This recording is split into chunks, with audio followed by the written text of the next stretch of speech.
आसतु जानिबा दांत किली बनैबार प्रोसेस।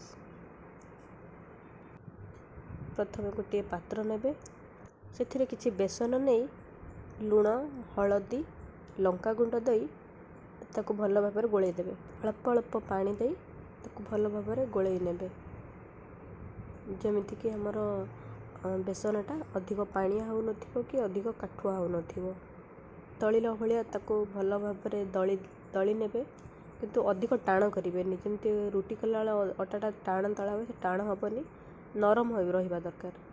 ताको भल भाव में हाथ में दली नेबे। देखंतु जो प्रोसेस रे दला हो ऑलरेडी तेलटा को गरम करने छाड़ी देइथिलु।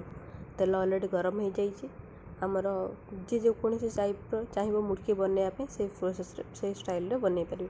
आम आमर एमती गुली सेप्रे बनई देचु आपड़ चाहिए अलग जो कौन सेप देवाई देपारे। आम ताको छाणी दे सारीचु छणा है तादे किसी लंका गुंड आ ब्लैक सल्ट दे ताको गोलाई देबे। गोलाई कि याको मिनिमम 15 ରୁ 20 दिन आपण रखिपारे। देखंतु केते सुंदर करी आम लंका गुंड जीरा लंका गुंड आ ब्लैक सल्ट दे ताको गोलाई देलु। Thank you for watching my video. Thank you.